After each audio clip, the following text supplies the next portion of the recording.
What up, reader fam? Today I'm going to be sharing with you my thoughts, opinions, and feels on my first read of 2018, and that is The Trick by Emmanuel Bergman. This story follows two different narratives. First up, we follow the evolution of a magician by the name of Mosh. His magician name is actually the Great Zabatini. We follow his life story and learn everything there is to know about this magician. Then on the flip side, we follow the story of Max. Max's parents recently split up and he would do anything in his power to bring them back together. Max stumbles upon an old vinyl that used to belong to his father that was put out by the Great Zabatini. On the track listing, he notices that there's a trick called Eternal Love. Max listens to the vinyl, and once it finally gets to the Eternal Love section, it doesn't work because the vinyl is malfunctioning. Which really sucks because Max was going to try to learn this trick and use it on his parents to bring them back together. But ultimately, this drives Max to go out into the world and find the Great Zabatini. His goal is to find the magician and have him do the trick of Eternal Love on his parents to bring them back together. Overall thoughts. I'm just gonna throw out the fact that I have a rather unpopular opinion on this book. I went on Goodreads right after I read this book and everyone was like raving about it and loving on this book. I, on the other hand, was not a huge fan of this book, unfortunately. If you loved this book and you struggle hearing negative opinions about books that you love, you might want to turn this video off. Otherwise, you're good. I probably should have DNF'd this book, but the reason I didn't DNF it is because by the time I got to that feeling of like, oh, I should probably put this book down, I was already hecka deep into the story and I didn't want to give up on it. I felt like I had put all this work into reading this book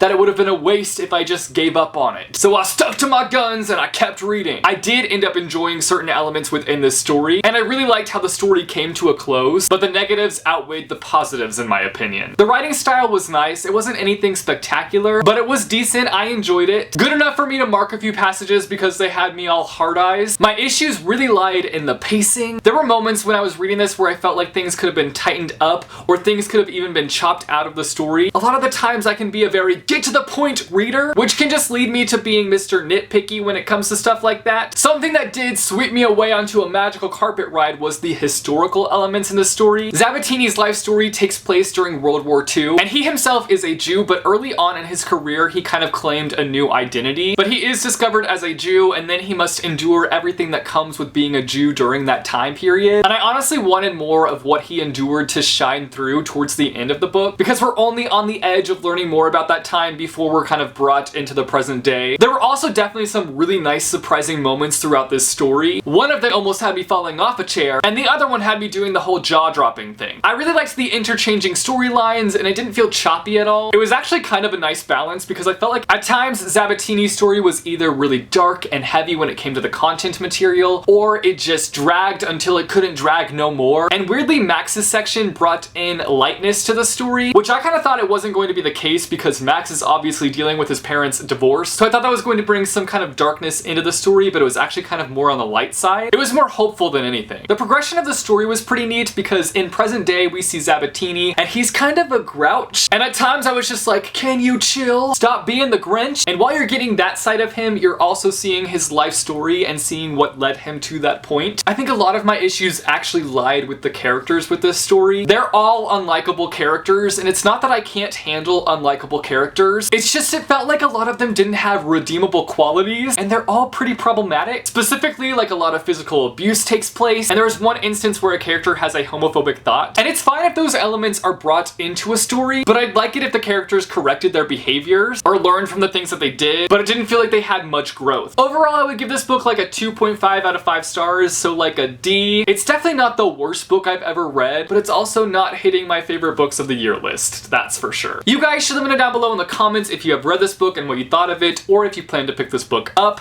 It's not one that I can recommend, but I understand if you're intrigued by it and want to pick it up and check it out. If you like this video, be sure to give it a big thumbs up. I post videos frequently on this channel, so if you want to see more videos from me, be sure to go and hit subscribe, or go and click the little bell icon and you'll be notified as to when I post new videos. As always, thanks for watching guys, and I will see you soon with a new video. Bye, chew.